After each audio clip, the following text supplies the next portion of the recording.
Commencer une activité dans le paysage, voilà une bonne idée. Mais pourquoi c'est une bonne idée? Eh bien parce que déjà, dans ce métier, il y aura toujours du boulot. Dans ce métier, on ne sera jamais remplacé par l'intelligence artificielle, par exemple, et on ne sera jamais remplacé par un robot pour tailler une haie. En tout cas, c'est pas dans les cartons. Ils nous ont certes remplacés pour tondre les pelouses, mais pour tailler des haies par exemple, ou pour tailler des arbres, ça va être beaucoup plus compliqué de remplacer les jardiniers. Alors dans ces vidéos, je vais expliquer comment commencer son activité, comment la développer et surtout comment déjà faire du chiffre tout en étant tout à fait correct au niveau tarif. Donc comment gagner de l'argent et aussi comment en perdre le moins, comment en dépenser le moins pour faire fonctionner son activité. Dans un premier temps, je vais parler de moyens de transport et aussi de matériel. Je vais expliquer qu'est-ce qu'il faut acheter comme matériel et avec peu de moyens. Moi, j'ai commencé avec quasiment rien. Et dans une deuxième partie, j'expliquerai comment on va gagner des chantiers, comment on va obtenir des chantiers et comment on va remplir son compte en banque, comment on va faire du chiffre et comment on va pouvoir travailler et s'assurer des revenus réguliers. Donc on commence par le moyen de locomotion. Alors je sais, certains vont me dire oui mais non, là tu racontes n'importe quoi parce que l'idéal... Alors moi je vais vous expliquer comment j'ai commencé. Eh bien j'ai commencé tout simplement avec un véhicule classique, c'est-à-dire une Golf 3, donc une vieille Golf, en diesel de préférence parce que ça coûte quand même beaucoup moins cher de rouler avec un diesel, surtout que ça va rouler tous les jours et on ne sait jamais à l'avance où on va travailler. On peut travailler à 2 km de chez soi comme à 10 km comme à 30 km. Donc si c'est pour faire 1 heure de route par jour, c'est quand même mieux d'avoir un diesel plutôt qu'un essence qui va déjà coûter quasiment le double en carburant. Ensuite, donc c'était une Golf diesel, donc TDI, 5 portes. Donc c'est un modèle relativement compact, c'est assez léger, ça ne consomme pas.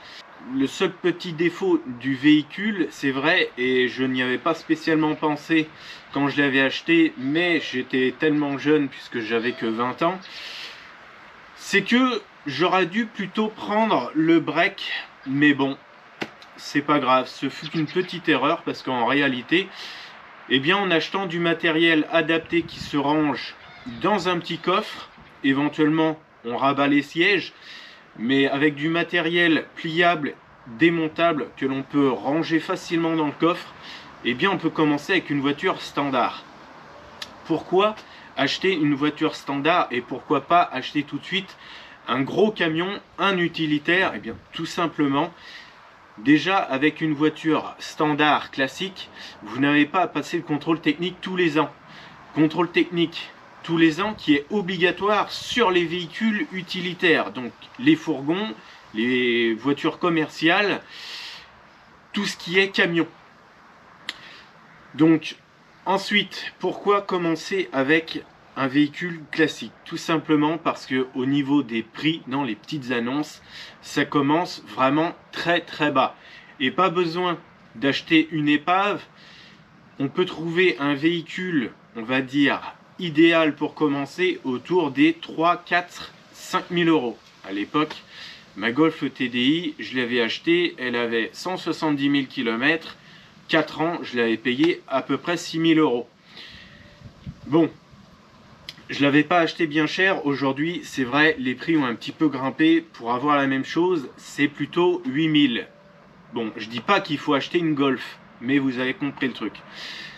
Aujourd'hui, j'ai une Passat Break, donc c'est à peu près le même véhicule, un petit peu plus grand. J'ai dû gagner à peu près 40 cm d'espace intérieur, donc surtout au niveau du coffre. Ça me permet d'emmener beaucoup plus de matériel.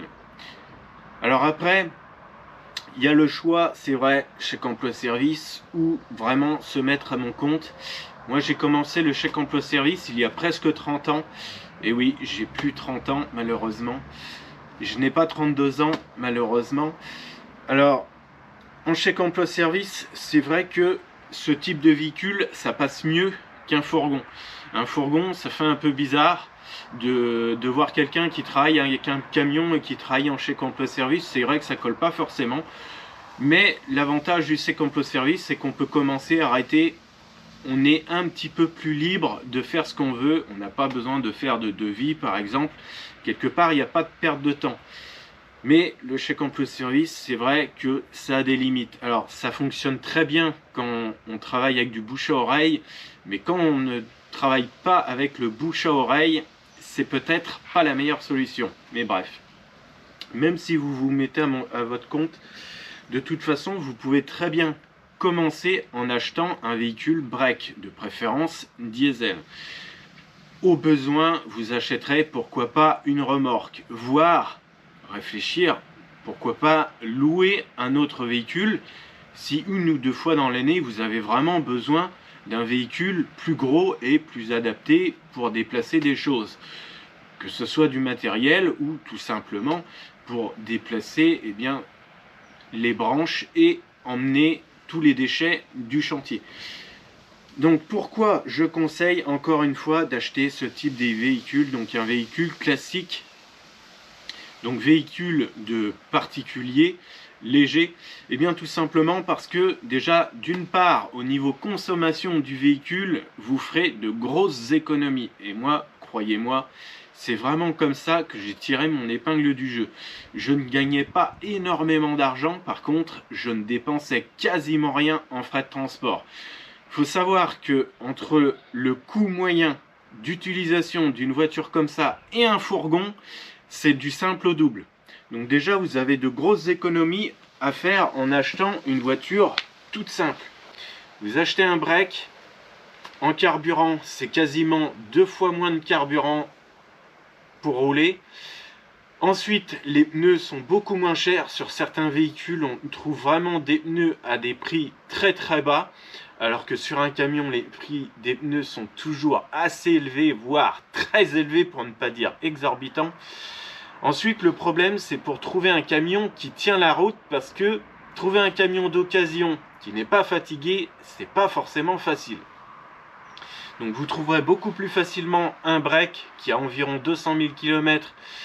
Si possible, dans l'idéal, je conseillerais d'acheter une première main. Bon, après, il faut faire attention. Je conseille aussi d'acheter un break assez ancien, dans l'idéal. Pas un truc qui a seulement 5 ou 7 ans. Parce qu'aujourd'hui, les diesels, eh bien, ce n'est plus aussi fiable que les diesels qui ont 20 ou 30 ans. Alors, si vous arrivez à trouver un break, il suffit de faire quelques modifications. On rabat les sièges à l'arrière. Éventuellement, vous faites comme moi, vous enlevez les assises. On laisse les ceintures de sécurité, parce que pour le contrôle technique, il faut quand même qu'il puisse vérifier si les ceintures de sécurité à l'arrière fonctionnent. Éventuellement, vous n'êtes pas obligé de modifier le véhicule. Et je vais vous montrer ma Passat. Je n'ai fait aucune modif. J'ai principalement enlevé quelques éléments, à savoir les assises de siège à l'arrière.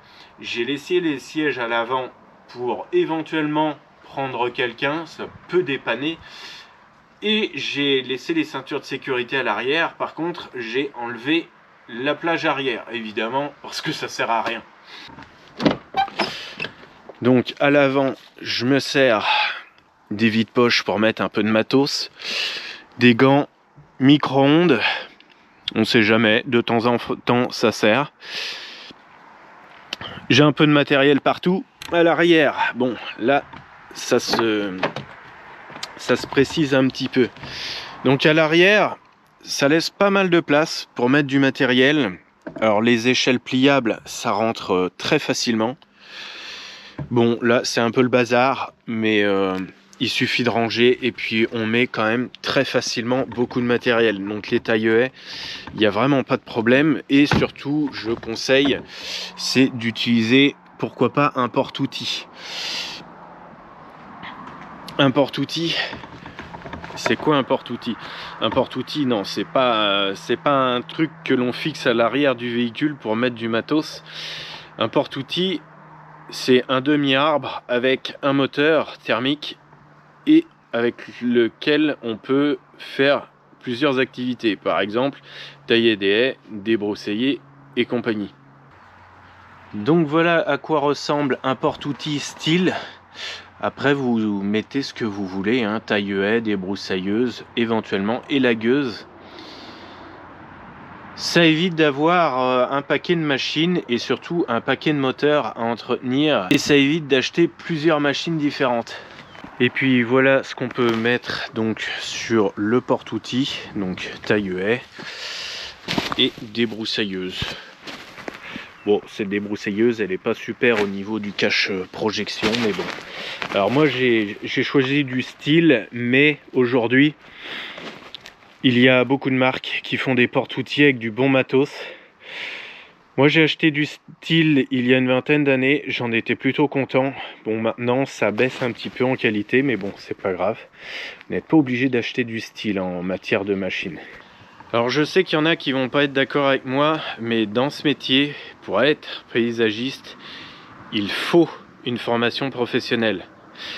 Bon, c'est justement un petit peu aussi l'intérêt de ma chaîne. C'est que si vous n'avez pas de formation professionnelle dans ce métier, je vais vous aider à apprendre le métier beaucoup plus rapidement que moi je ne l'ai appris.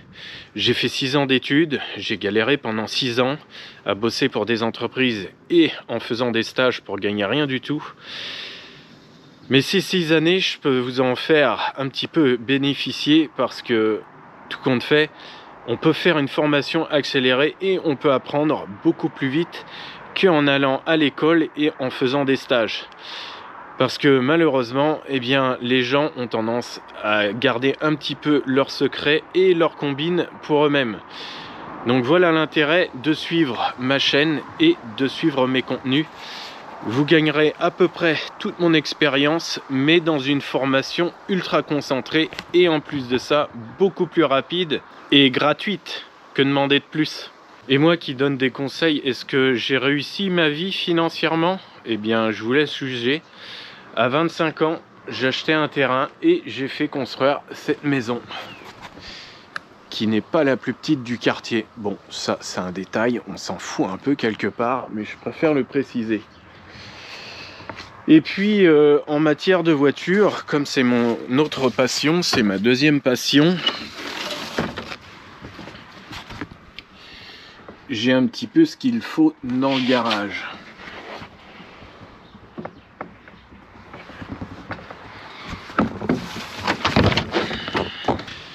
Mais bon, si vous ne voulez pas suivre mes conseils, ne suivez pas mes conseils. Hein. Moi, je m'en fiche, hein, quelque part. Après, tout ce qui est outils pliables et compagnie, ça, je conseille. Par exemple, je conseille d'acheter ce type d'échelle.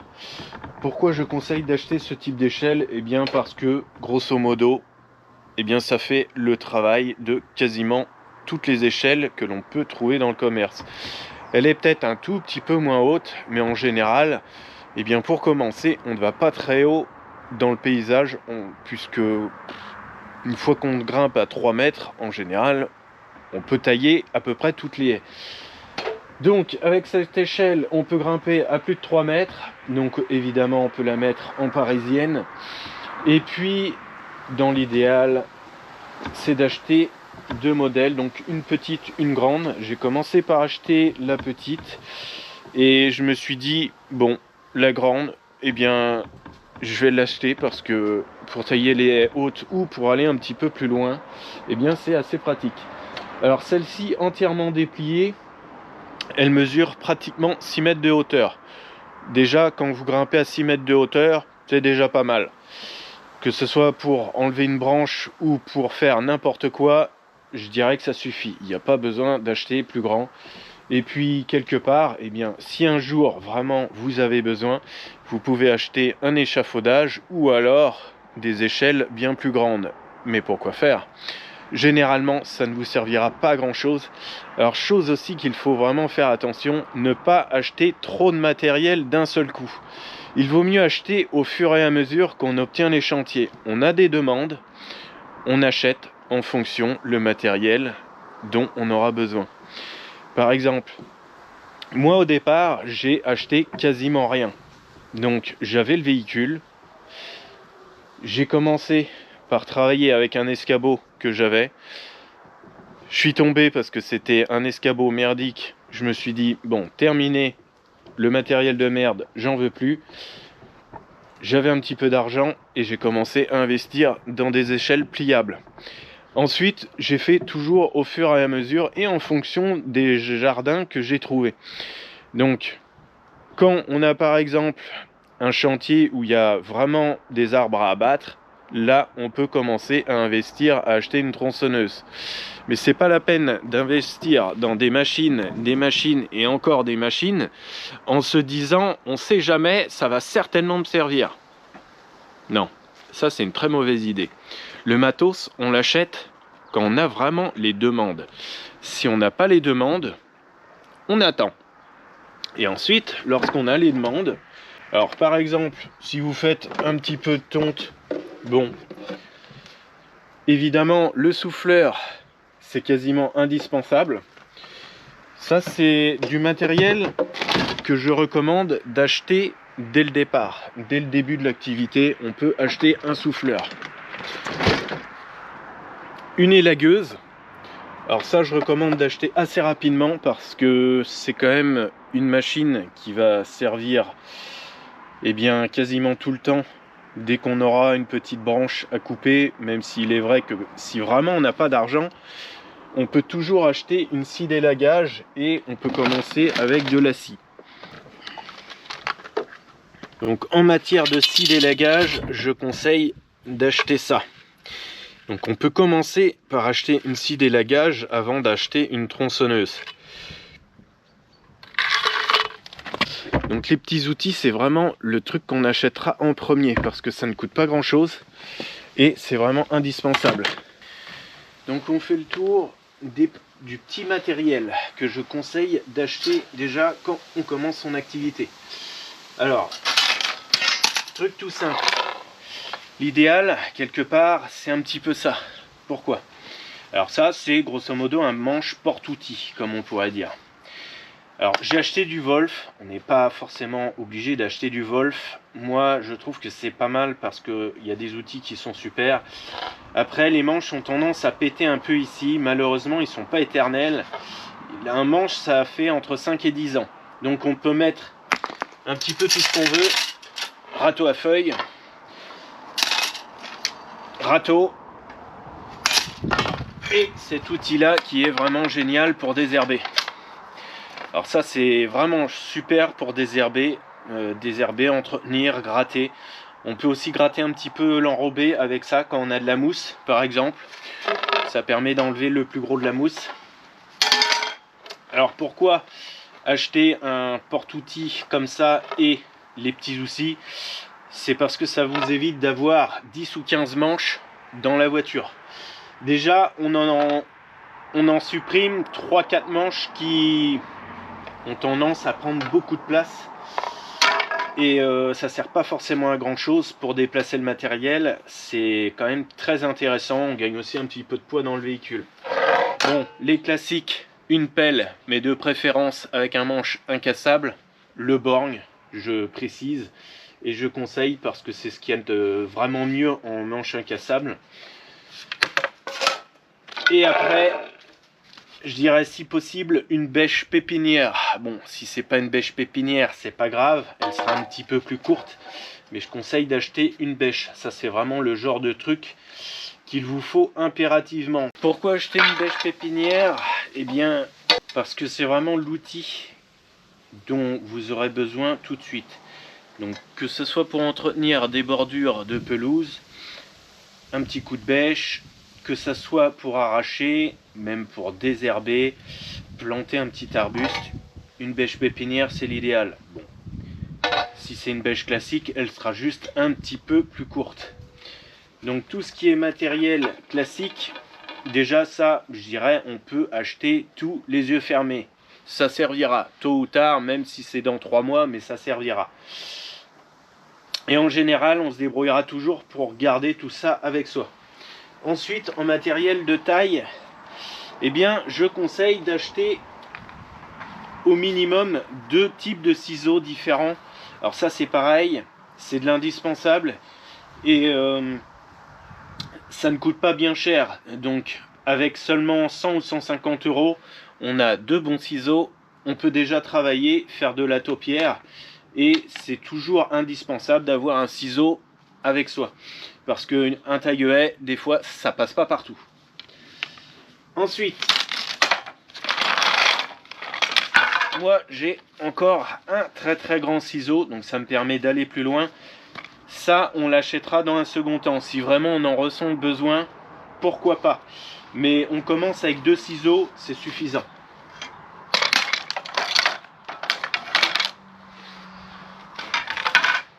Ensuite, sécateur de force.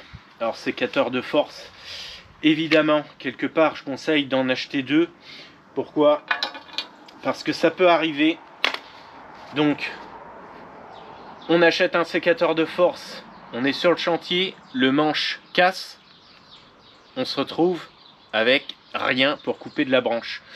Et prendre une tronçonneuse pour couper du 2 cm, c'est un peu dommage. Donc voilà pourquoi je conseille d'en acheter un petit qui est beaucoup plus maniable. Donc beaucoup plus maniable, beaucoup plus léger, même si on va pas très loin. Ça, c'est vraiment le sécateur de force qu'on va utiliser quasiment en permanence. Et si vraiment on a besoin de couper du gros, et si vraiment on fait de la coupe intensive, là on utilisera le gros et le plus puissant. On a 2 outils à avoir dans sa voiture. Une pince Becro. Une pince Becro, ça peut servir, ça peut dépanner. En général, c'est vraiment le truc que je conseille d'avoir toujours dans son véhicule. La même chose, mais pour couper un petit peu de tout. Alors ça peut couper des branches, ça peut couper du fil nylon de débroussailleuse. Bref, un petit sécateur, ça c'est indispensable aussi. Qu'on soit un spécialiste ou pas de la taille, on a toujours un sécateur ou quasiment toujours un sécateur sur soi dans sa poche. Dès qu'on va faire quasiment n'importe quel travaux, même quand on creuse le sol par exemple, on peut avoir une racine à couper, un sécateur c'est quasiment toujours dans la poche, quasiment toujours sur soi. Sauf quand on fait de la tonte, là à la rigueur, ça sert pas à grand chose. Ensuite, l'outil aussi quasiment indispensable, une tenaille.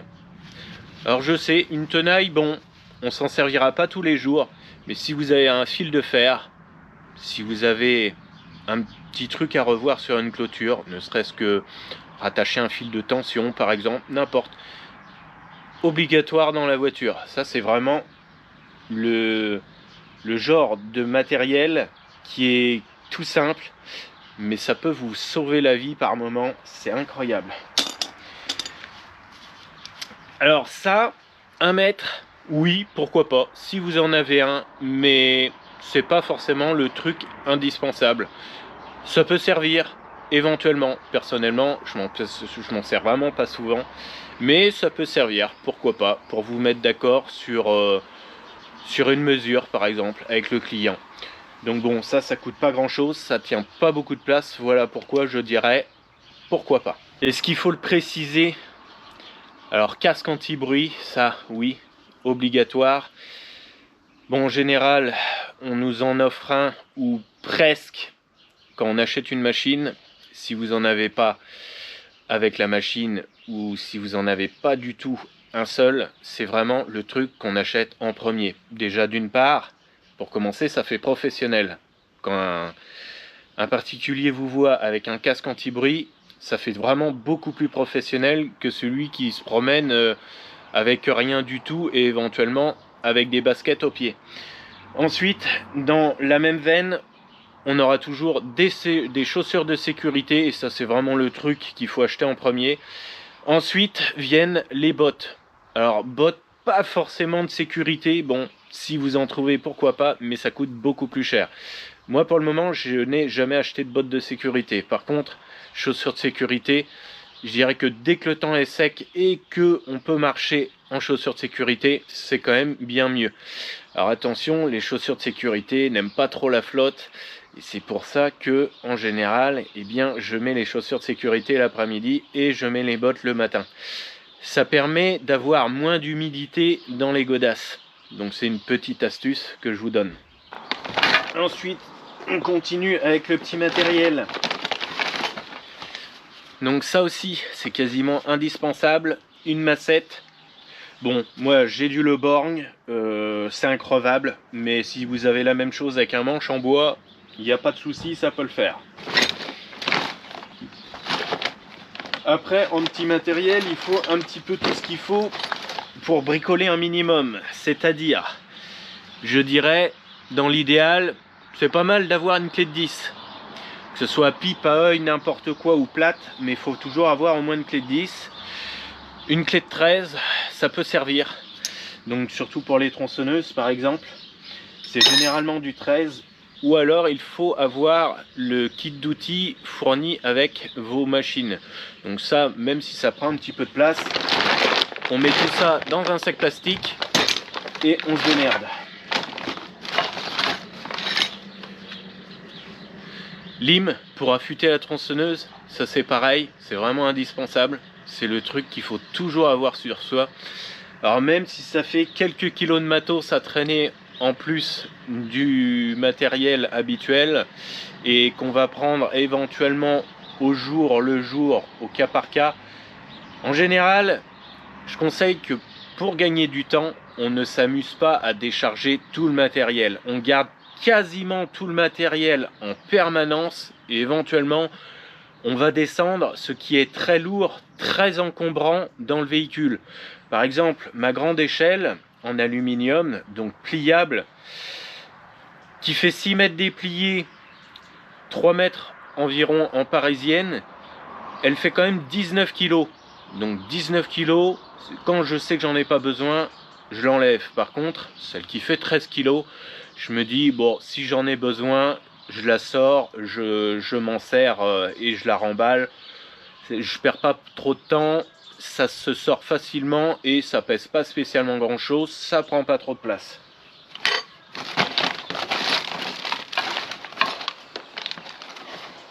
Alors après, bon, là j'en ai qu'un petit bout, mais une pierre d'affûtage. Alors pierre d'affûtage, ça permet d'aiguiser un petit peu un sécateur, même ciseaux, sécateur de force. Donc pierre d'affûtage, c'est bien aussi d'avoir.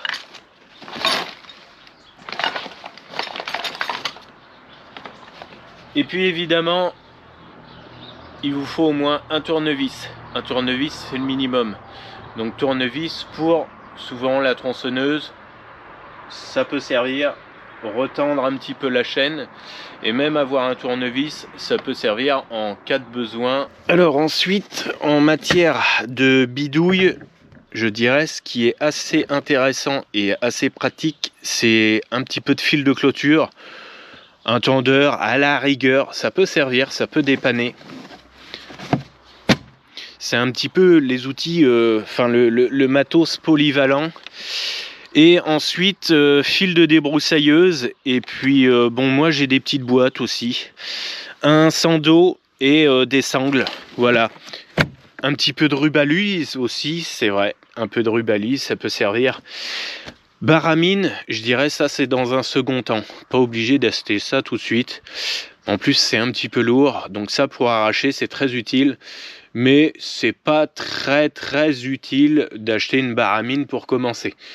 Et bien sûr, je n'en ai pas parlé, mais on achètera donc des bidons et tout ce qu'il faut pour faire du mélange par exemple. Alors dès que vous aurez une haie à tailler, je conseille tout simplement d'acheter un bon taille-haie, de préférence, bon, j'aurais tendance à conseiller un style. Pas électrique par contre, électrique ça ce sera dans un second temps.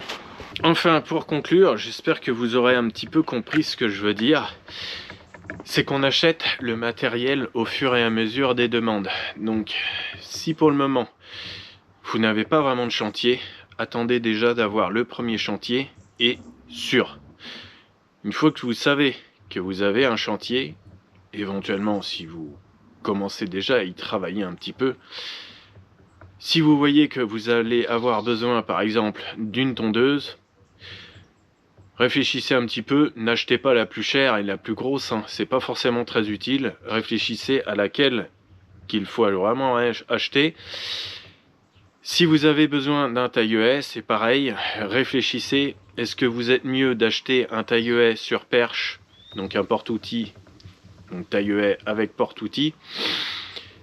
Est-ce que vous êtes mieux d'acheter un petit taille-haie? Moi je conseille de commencer par acheter un petit taille-haie, éventuellement après le taille-haie sur perche ou sur porte-outil. Bon, les taille-haie sur perche, je conseille pas spécialement, moi je conseille d'acheter le porte-outil. Au moins on peut choisir de mettre ce qu'on veut sur le porte-outil. Alors que acheter un taille-haie sur perche, ça fait acheter beaucoup de moteurs pour, au bout du compte, la même chose.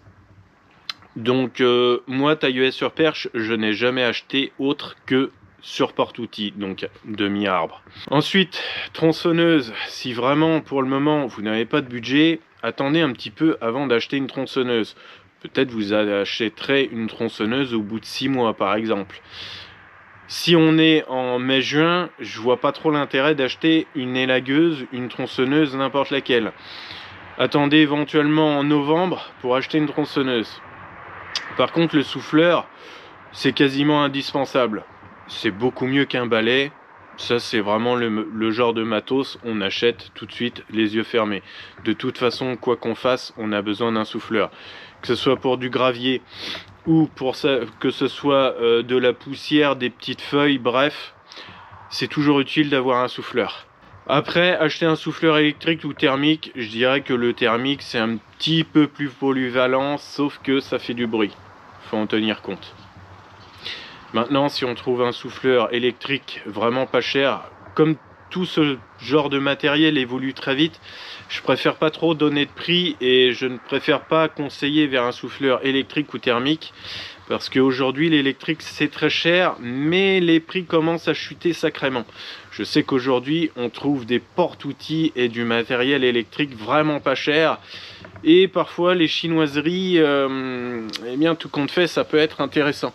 Donc voilà, si vous avez déjà commencé votre activité et que vous avez déjà acheté un petit peu de matos, réfléchissez bien, ne vous précipitez pas trop pour acheter du matériel qui ne servira peut-être pas assez ou pas beaucoup. Moi j'ai fait la bêtise, c'est que à une époque, bon, je gagnais bien ma vie et j'ai fait la bêtise d'acheter du matériel un petit peu trop pointu. Tout compte fait, je m'en suis servi quelques années et aujourd'hui je m'en sers plus. Donc le matos, faut vraiment en avoir besoin et faut être sûr qu'il va servir pendant plusieurs années. Si c'est juste pour un chantier, ne l'achetez pas. Éventuellement, louez-le. Mais n'achetez pas du matos qui va servir qu'une seule fois. Si c'est à peu près sûr qu'il va resservir, comme par exemple une grosse tronçonneuse, si vous avez un chantier, là vous pouvez investir.